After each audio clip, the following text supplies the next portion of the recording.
क्या सच में पाकिस्तान के पूर्व प्रधानमंत्री इमरान खान ने तोड़ा जेल में दम?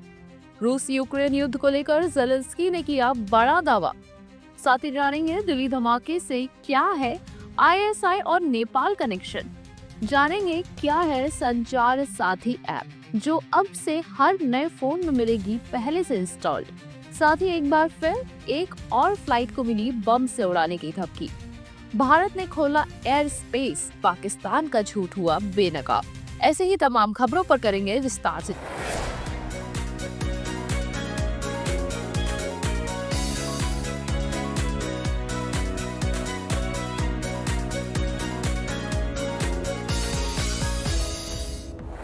पाकिस्तान के पूर्व प्रधानमंत्री इमरान खान की सेहत को लेकर उनके बेटे कासिम खान ने गंभीर आरोप लगाए। उन्होंने कहा कि पिछले 3 हफ्तों से इमरान खान के जीवित होने का कोई सबूत सामने नहीं आया और कोर्ट के आदेश के बावजूद परिवार को मुलाकात की अनुमति नहीं दी जा रही।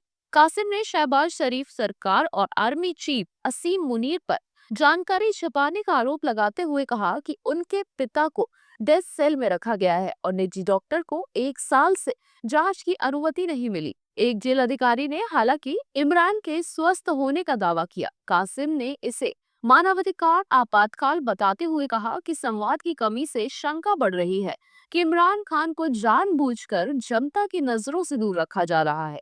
इसी बीच इमरान की मौत की अफवाहों में शहबाज सरकार केपीके में गवर्नर रूल लगाने की तैयारी में बताए जा रहे हैं। रूस यूक्रेन युद्ध को समाप्त करने के लिए कूटनीतिक प्रयास तेज हो गए हैं। फ्रांस के राष्ट्रपति इमैनुअल मैक्रों से मुलाकात के बाद यूक्रेन के राष्ट्रपति व्लादिमीर ज़ेलेंस्की ने बताया कि अमेरिका द्वारा तैयार ट्रंप प्रशासन की पुरानी शांति योजना में बड़े बदलाव किए जा रहे हैं और संशोधित प्रस्ताव पहले से बेहतर नजर आ रहे हैं। उन्होंने कहा कि इस पर आगे काम जारी रहेगा ताकि 30 साल से ज्यादा समय से चल रहे संघर्ष का व्यवहारिक समाधान निकले। मैक्रों ने स्वीकार किया कि बातचीत शुरुआती चरण में है, लेकिन ये भविष्य में महत्वपूर्ण मोड़ बन सकती है। इस बीच रूस ने पुष्टि की कि राष्ट्रपति पुतिन अमेरिकी विशेष दूत स्टीव विटकॉफ से मुलाकात करेंगे। ट्रंप की पुरानी योजना विवादों में रही थी क्योंकि इसमें यूक्रेन की सैन्य क्षमता सीमित करने और क्षेत्र छोड़ने जैसे सुझाव थे। यूरोपीय देशों ने जोर दिया कि शांति वार्ता में उनकी भागीदारी अनिवार्य है ताकि यूक्रेन पर अनावश्यक दबाव न पड़े।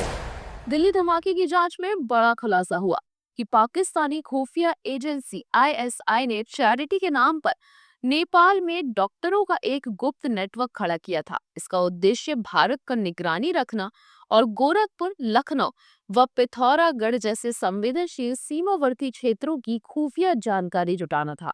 सुरक्षा एजेंसियों की ताबड़तोड़ कार्रवाई में अब तक 5 डॉक्टर पकड़े गए, जबकि एक संदिग्ध विदेश भाग चुका है। आईबी की नवंबर रिपोर्ट में भी चैरिटी, मेडिकल कैंप और रिसर्च के नाम पर नेपाल में बड़ी पाकिस्तानी गतिविधियों पर चेतावनी दी गई थी। इससे पहले भी पाकिस्तानी सेना का पूर्व लेफ्टिनेंट कर्नल हबी लंबिनी में सक्रिय पाया गया था। जांच पता चला है कि पाकिस्तानी और तुर्की के नागरिक सेमिनार व फेलोशिप के बहाने बार बार नेपाल की यात्रा कर रहे हैं। संदिग्धों की फंडिंग, संस्थाओं से जुड़ाव और सीमा क्षेत्रों में गतिविधियों की जांच तेज कर दी गई है। कुवैत से हैदराबाद आ रही इंडिगो एयरलाइंस की फ्लाइट में मंगलवार को बम की धमकी मिलने से हड़कंप मच गया। हैदराबाद एयरपोर्ट को एक ईमेल मिला जिसमें दावा किया गया कि विमान में एक मानव बम सवार है। तुरंत कार्रवाई करते हुए फ्लाइट को मुंबई डाइवर्ट किया गया, जहां विमान को सुरक्षित उतारकर आइसोलेशन एरिया में ले जाया गया। सभी यात्रियों को बाहर निकालकर सुरक्षा एजेंसियों ने विस्तृत जांच की। हालांकि अब तक किसी विस्फोटक के मिलने की पुष्टि नहीं हुई। दिल्ली धमाके के बाद देश भर में सुरक्षा पहले से ही हाई अलर्ट पर है और हाल के दिनों में एयरपोर्ट्स व विमानों को बम धमकी के कई मामले सामने आ चुके हैं। 2 हफ्ते पहले टोरंटो से दिल्ली आ रही फ्लाइट मुंबई वाराणसी उड़ान और दिल्ली गोवा व चेन्नई एयरपोर्ट को भी धमकियों का सामना करना पड़ा। लगातार मिल रही धमकियों के बाद सुरक्षा एजेंसियों ने निगरानी और सख्ती बढ़ा दी है। बिहार में बीजेपी द्वारा गृह विभाग के बाद विधानसभा स्पीकर पद पर भी कब्जा जमाने की चर्चा के बीच जेडीयू ने इसे लेकर स्थिति साफ की है। जेडीयू के वरिष्ठ नेता और मंत्री विजय कुमार चौधरी ने कहा कि बीजेपी के प्रेम कुमार निर्विरोध स्पीकर चुने जाएंगे क्योंकि विपक्ष ने कोई उम्मीदवार नहीं उतारा। उन्होंने स्पष्ट किया है कि स्पीकर पद कब हमारा था जो ले लिया गया। ये बातें भ्रामक हैं। चौधरी ने ये भी कहा कि गृह विभाग जाने को लेकर शोर मचाया जा रहा है, जबकि इससे अधिक महत्वपूर्ण वित्त और वाणिज्य कर विभाग जेडीयू को मिला है, जिस पर चर्चा नहीं होती। उधर गया शहर से 9 बार विधायक रहे डॉक्टर प्रेम कुमार को बीजेपी के सबसे अनुभवी नेताओं में गिना जाता है और उनके नामांकन के दौरान एनडीए की एकजुटता भी दिखी। नामांकन प्रक्रिया में जेडीयू, बीजेपी, एलजेपी और रालोमो के कई नेता मौजूद हैं। अमेरिका और ब्रिटेन ने दवाओं पर जीरो टैरिफ लगाने की ऐतिहासिक डील पर सहमति बना ली, जिसका असर 3 साल तक रहेगा। इस समझौते के तहत ब्रिटेन अमेरिका को सभी दवाओं का निर्यात बिना इंपोर्ट टैक्स के कर सकेगा, जबकि अमेरिका ब्रिटेन में बनी दवाओं, इंग्रेडिएंट्स और मेडिकल टेक्नोलॉजी पर टैक्स नहीं लगाएगा। इसके बदले ब्रिटेन ने नई दवाओं और उन्नत इलाज पर 25% अधिक खर्च बढ़ाने का वादा किया है। अधिकारियों के मुताबिक इससे ब्रेक थ्रू कैंसर ट्रीटमेंट और रेयर बीमारियों की थेरेपी जैसी दवाओं को मंजूरी देने में आसानी होगी, जिससे मरीजों को जरूरी इलाज जल्दी मिल सकेगा। फार्मा इंडस्ट्री में इस डील का स्वागत करते हुए कहा कि इससे यूके में एडवांस्ड मेडिकल रिसर्च और ग्लोबल लाइफ साइंस इन्वेस्टमेंट को बढ़ावा मिलेगा। अमेरिकी स्वास्थ्य मंत्री रॉबर्ट एफ कैनेडी जूनियर ने इसे लंबे समय से जरूरी संतुलन बताते हुए नई दवाओं के वैश्विक माहौल को मजबूत करने वाला कदम कहा। श्रीलंका में चक्रवात दितवा की भारी तबाही के बीच भारत और कई देश मदद भेज रहे हैं, लेकिन पाकिस्तानी मीडिया ने दावा किया कि भारत ने पाक राहत विमान को अपने एयर स्पेस से गुजरने नहीं दिया। भारत ने तुरंत इन दावों को गलत बताते हुए स्पष्ट किया कि पाकिस्तान ने सोमवार दोपहर लगभग 1 बजे अनुमति मांगी थी और मानवीय आधार पर सिर्फ 4 घंटे में मंजूरी दे दी गई। आधिकारिक सूचना शाम 5:30 बजे पाकिस्तान को भेज दी गई। फिर भी पाक मीडिया ने देरी का आरोप लगाया। भारत ने कहा कि फैसला राजनीतिक नहीं, पूरी तरह मानवता के आधार पर लिया गया, जबकि पाकिस्तान स्वयं भारतीय एयरलाइंस पर हवाई क्षेत्र प्रतिबंध लगाए हुए हैं। उधर श्रीलंका में बाढ़ और तबाही से 390 से ज्यादा मौतें हो चुकी हैं। पीएम मोदी ने राष्ट्रपति अनुराग दिसानायके को समर्थन का भरोसा देते हुए ऑपरेशन सागर बंधु के तहत राहत सामग्री और बचाव दल भेजने के निर्देश दिए हैं।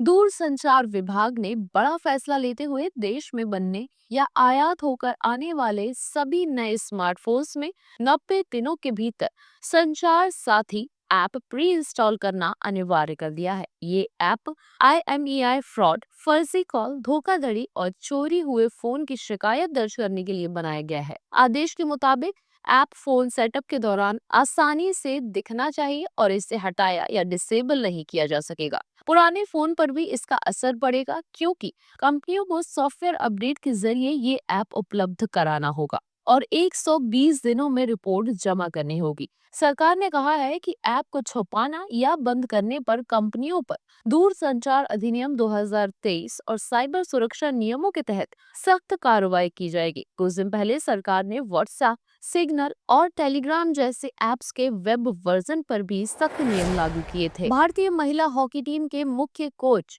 हरेंद्र सिंह ने निजी कारणों का हवाला देते हुए तुरंत प्रभाव से इस्तीफा दे दिया। अप्रैल 2024 में पद संभालने वाले हरेंद्र से उम्मीद थी कि वे लॉस एंजलिस ओलंपिक 2028 तक टीम का नेतृत्व करेंगे, लेकिन टीम के कमजोर प्रदर्शन को इस फैसले की प्रमुख वजह माना जा रहा है। FIH प्रो लीग 2024-25 में भारत सिर्फ 2 मैच जीत सका और तालिका में अंतिम स्थान पर रहा, जबकि कई खिलाड़ी चोटों और फिटनेस समस्याओं से जूझते रहे। सूत्रों के अनुसार पूर्व कोच शॉर्ड मारिन की वापसी संभव है, जिन्होंने टोक्यो ओलंपिक 2020 में टीम को चौथे स्थान तक पहुंचाया था। हरेंद्र ने कहा कि भारतीय टीम का कोच होना उनके करियर की बड़ी उपलब्धि रही और वे आगे भी भारतीय हॉकी के प्रयासों में सहयोग करते रहेंगे। भारत का सबसे बड़ा पर्यावरण केंद्रित फिल्म महोत्सव all living things environmental film festival 4 से 14 दिसंबर 2025 तक आयोजित होगा। 5वें संस्करण में पर्यावरण, जलवायु, वन्य जीवन और स्थिरता पर आधारित 80 से अधिक फिल्मों की स्क्रीनिंग होगी। इस बार कार्यक्रम में जोया अख्तर, रीमा कागती और किरण राव द्वारा समर्थित फिल्मों के साथ नए गुडविल एम्बेसडर के रूप में ऋचा चड्ढा और रणदीप हुड्डा भी जुड़े हैं। उद्घाटन फिल्म टर्टल वॉकर होगी, जबकि जबकि जूरी में श्रेया पिलगावकर और पैन नलिन शामिल हैं। पहली बार 40 लाख रुपए का एनवायरमेंटल फिल्म फंड भी लॉन्च किया गया। फेस्टिवल मुंबई में ओपनिंग नाइट के साथ शुरू होगा और बेंगलुरु में विशेष वार्ताएं व सामुदायिक कार्यक्रम होंगे। प्रमुख फिल्मों में पन्हा, humans in the loop, future council, snow leopard sisters और फार्मिंग द रेवोल्यूशन जैसी परियोजनाएं शामिल हैं, जिनका उद्देश्य पर्यावरण संरक्षण की जागरूकता को बढ़ाना। चलिए जानते हैं आज की खास और रोचक जानकारी। क्या आपको पता है कि माउंट एवरेस्ट पर आज भी करीब 200 से 250 शव बर्फ और ग्लेशियरों में जमे हुए पड़े हैं। इनमें से कई पर्वतारोही खतरनाक डेथ जोन में तेज हवाओं, अत्यधिक ठंड, ऑक्सीजन की कमी या हादसों के कारण मारे गए। जलवायु परिवर्तन की वजह से हिमनद पिघल रहे हैं और दशकों से डूबे हुए कई शव अब फिर से सतह पर दिखने लगे हैं। ऐसे ही और भी तमाम खबरों को जानने के लिए सब्सक्राइब करें, बेल आइकन को प्रेस करें और विजिट करें हमारी website. Travel India's secret sites with Ramayana Club, expert guides, comfortable rides, and unforgettable pilgrimages await. Visit our website.